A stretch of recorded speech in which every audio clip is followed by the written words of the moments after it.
Movie में आप लोग देखेंगे कि जब क्लास का एक स्टूडेंट हाथ धो के अपने टीचर के पीछे पड़ जाता है तो अंत में इसका अंजाम क्या होता है। सो मूवी स्टार्ट होती है और हम यहाँ स्कूल में लाना नाम की एक टीचर को देखते हैं। लाना जिस क्लास में पढ़ाती है वहीं पर एक बेनी नाम का टीनेजर स्टूडेंट है जो वो अक्सर लाना को घूरता रहता है। लाना इस बात को कई बार नोटिस करती है लेकिन उसके एक्सप्रेशंस को देख के ऐसा लगता है कि उसको भी उस लड़के से अट्रैक्शन है। खैर लाना एक मैरिड वुमेन है, उसकी एक बेटी है जिसे वो स्कूल के बाद में पिक करने के लिए जाती है। लाना इस दौरान बेनी को उसके डॉग के साथ में वॉक पर देखती है। लाना बेनी को दूर से ही घूरती जा रही होती है। इसे देख के यही लगता है कि लाना के मन में बेनी के लिए कुछ तो है। अगले दिन क्लास में लाना जब पढ़ा रही होती है तो वहीं पर स्टूडेंट्स में एक लड़की थी जो पढ़ाई के दौरान मोबाइल यूज कर रही थी। लाना उसे डांटते हुए उसका फोन मांग लेती है लेकिन अब वो लड़की जब अपना फोन दे रही थी तो वो टीचर को गाली भी देती है। इससे लाना को बेहद ही गुस्सा आ जाता है जिससे लाना फिर उसे क्लास से बाहर निकल जाने को कहती है लेकिन वो लड़की बाहर नहीं जा रही थी। बेनी भी दूर से ये सब देख रहा होता है। लाना उस लड़की से कहती है कि वो उसकी स्कूल अथॉरिटी से शिकायत करेगी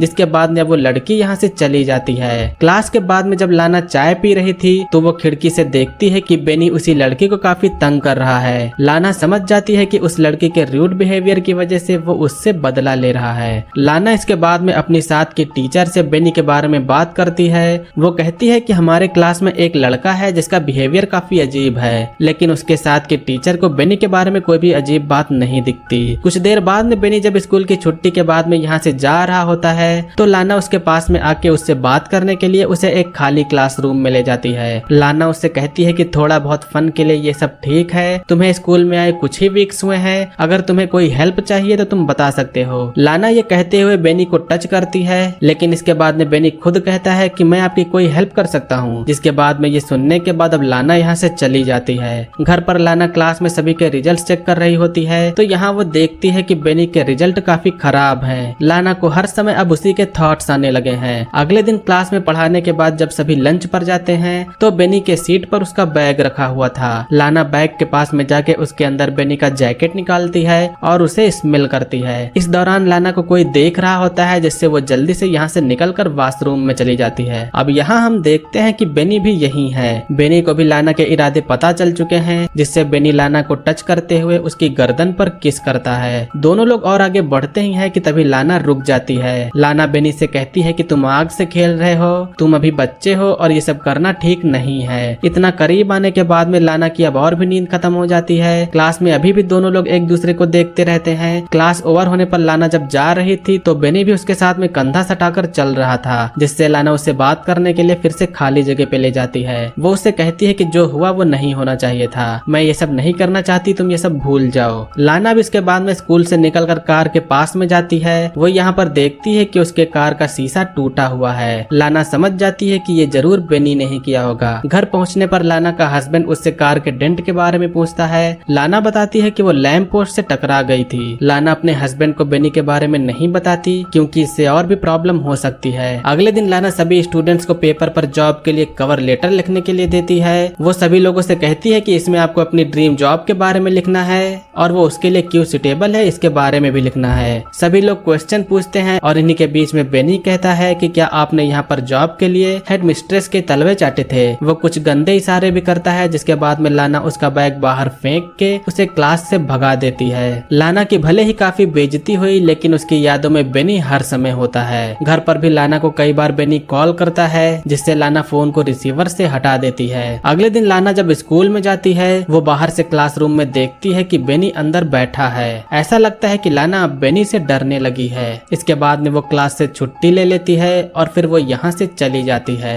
अब आज का पूरा दिन वो घर में अपने हस्बैंड के साथ में स्पेंड करती है। अपनी बेटी को वो स्कूल से पिक करने के लिए जाती है और बाद में वो एक आर्ट गैलरी में जाती है। वो यहाँ पर आर्ट वर्क्स को देख रही होती है लेकिन इसी बीच में उसे कुछ लगता है कि बेनी उसके पीछे है। बेनी यहाँ पर होता है जिसके बाद में लाना अब यहाँ से जाने लगती है। बेनी अभी भी उसके पीछे होता है। लाना जल्दी से लिफ्ट में चली जाती है लेकिन तभी बेनी भी यहाँ आ जाता है। वो जल्दी से लिफ्ट में घुस जाता है। दिखने में यही लगता है कि लाना भी यही चाहती थी कि वो आ जाए। बेनी अब लाना के चेहरे पर उंगलियां फेरने लगता है और उसे टच करते हुए लाना से रहा नहीं जाता और वो बेनी को किस करने के लिए आगे बढ़ती है लेकिन बेनी उसे रोक के खुद से ही सेड्यूस करता है। लाना को इस बात की अब बेहद चिंता है कि वो जो कर रही है वो बिल्कुल भी ठीक नहीं है। उसका बेनी के प्रति प्रति अट्रैक्शन भी कम नहीं हो रहा है, जिससे वो उसे यहाँ से हटाने का एक आइडिया निकालती है। लाना चुपके से स्कूल के ऑफिस में जाती है। वो एक लॉकर को खोल रही थी, लेकिन लॉकर की चाबी यहाँ नहीं थी। उसे चाबी भी जल्दी ढूंढने पर मिल जाती है और फिर अब लाना लॉकर को खोल के इन समय बेनी का एनवेलप निकाल के उसमें से पेपर निकाल लेती है। लाना लॉकर को लॉक करके ये पेपर अपने साथ ले जाके ये बेनी के जैकेट में डाल देती है। अब कुछ देर बाद में हम देखते हैं कि बेनी को पुलिस पकड़ के ले जा रही है। लाना काफी खुश नजर आ रही है और बेनी भी मगर जान जाता है कि ये सब लाना ने किया है। एक दिन लाना और उसका हस्बैंड रिवर में नहा रहे होते हैं। लाना का हस्बैंड जब रिवर से जल्दी नहीं निकलता तो उसे डर लगने लगता है। उसे बेनी के ही थॉट्स आ रहे थे, लेकिन उसका हस्बैंड ठीक होता है। लाना ने भले ही बेनी के साथ में ऐसा कर दिया, लेकिन उसका डर लाना को अब और भी सता रहा है। क्लास में पढ़ाते हुए भी लाना को बस उसी के ही थॉट्स आ रहे होते हैं। उसे ऐसा लगता है कि बेनी अभी भी उसे घूर रहा है। एक दिन लाना अपनी बेटी के साथ में बुक स्टोर में होती है। लाना जब दूसरी तरफ जाती है तो अचानक से उसकी बेटी कहीं गायब हो गई थी।